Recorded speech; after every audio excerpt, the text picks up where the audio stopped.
moshën pediatrike, pra duhet të themi që në një fëmijë në moshë 3 muajsh duhet bëj një kontroll të përgjithshëm të trupit të tij për të kuptuar nëse ai është normal apo jo. Shpeshherë popullat është mësuar me ekon morfologjike që kryen nënat kur janë shtatzanë dhe mendon se aty shikën gjithë organet, po sigurisht pas lindjes të organe rriten dhe pamja e tyre është më e mirë.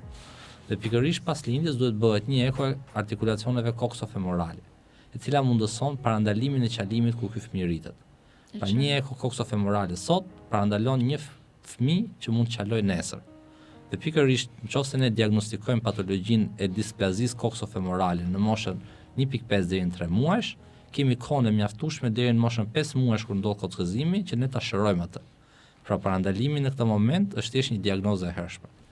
Së dyti, një eko abdominale duhet ta bëjë çdo fëmijë. Rreth 50-60% e fëmijëve që paraqiten në klinikat tona shfaqen atë që është refluksi gastroezofageal ose kthimi i ushqimit. Nënat thotë që fëmia im nuk ka vjellur. E vjella dhe refluksi janë dy gjëra krejt të ndryshme. Pra e vjella është kur ushqimi ka dalë nga goja, refluksi është kur ushqimi është në rrugët e sipërme të traktit gastrointestinal. Dhe pikërisht një refluks i herpashershëm mund të bëjë që fëmia e kësaj nëne të ketë ato që quhet ftoje nga mjekët e përgjithshëm ose bronkopneumoni.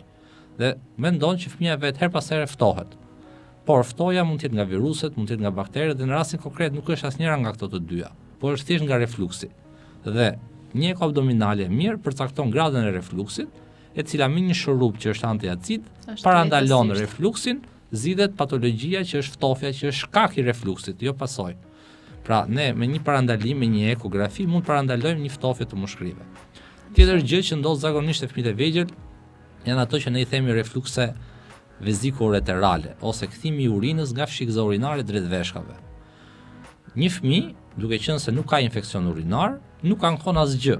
Pra ai as nuk qan, as nuk ankohet, patologjia e tij është e padukshme.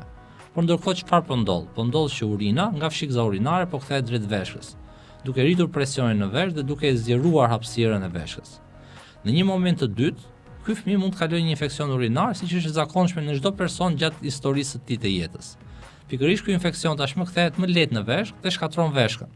Dhe ne, kur pacienti shfaqet me temperaturë dhe ne do ja bëjmë ekon sepse ka temperaturë, nuk shohim gradën e farë që mund ta trajtonim të patologjisë së veshkës. Po kemi arritur në fazën që kjo veshkë nuk trajtohet më dhe jemi përballë faktit që i themi nënës, shiko, nuk dim, ti nuk e ke diagnostikuar e herët, fëmia jo tashmë njërën veshkë ka humbur. Aq më tepër që këtë patologji ne kemi arritur ta diagnostikojmë dhe në mosha mature, pra 18, 20, 30 vjeç. Dhe thot kam një veshkë më të vogël. Pikërisht ajo veshka më e vogël sot është pasojë e një patologjie kur ai ka qenë fëmijë dje. Pra diagnostikimi i djeshëm është shërim për sot. Një gjë tjetër që na ka ndodhur dhe kjo është e çuditshme, shumë e rrallë, realisht është 1 në 1 milion banor, është mungesa fare e organeve gjinitale. Për shembull ndodh, unë kam kapur 2 pacientë në Shqipëri, të cilat kanë mungesë të vezoreve dhe të mitrës.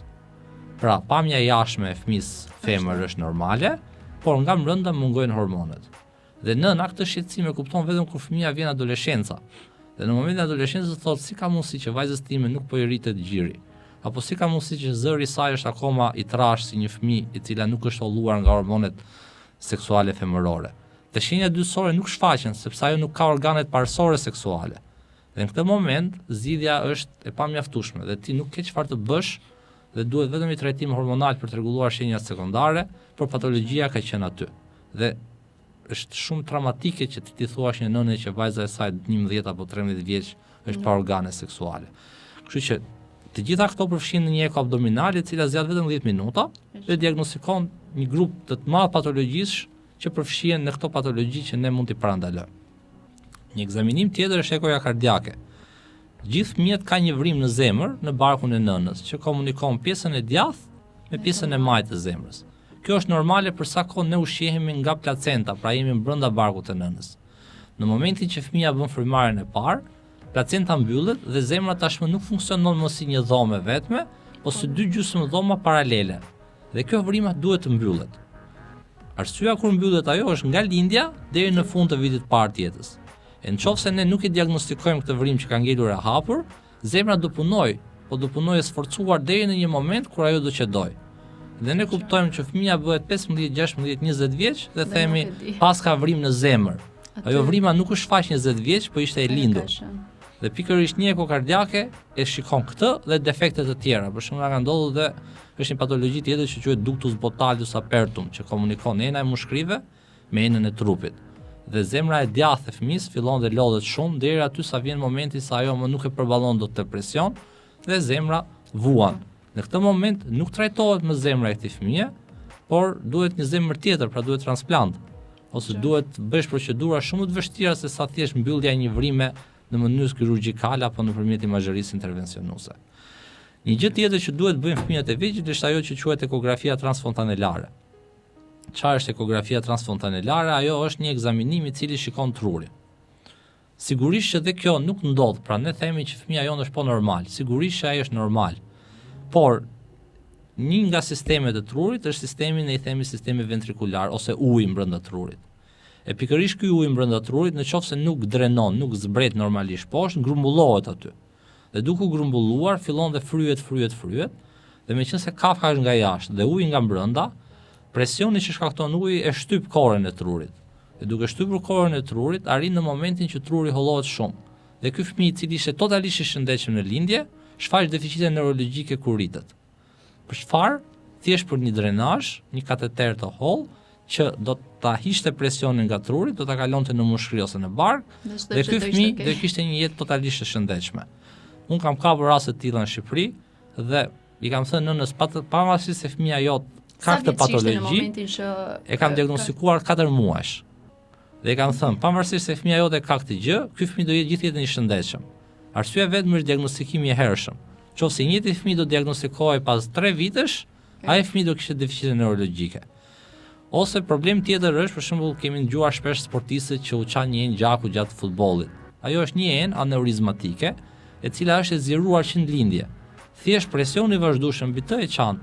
Nëse ajo diagnostikohet në mënyrë rutinore që në fëmijëri, gjatë jetës së pacientit trajtohet dhe nuk arrin në komplikacionet e saj. Tek meshkujt është një ekzaminim ekstra, pra meshkujt duhet bëjnë ekografinë skrotale ose të testikujve, e cila shërben për të parë nëse të dy testikujt kanë zbritur në skrotum apo jo. Sepse skrotumi është qesja e testikujve. Nëse ato nuk zbresin, është një problem sepse Perëndia, Zoti, natyra, shkenca, nuk e di se kush, i ka krijuar ato që për të krijuar atë proces që quhet spermatogenez, pa prodhimi i spermatozoideve, temperatura e tyre duhet të jetë 2 gradë më e ulët se temperatura e trupit.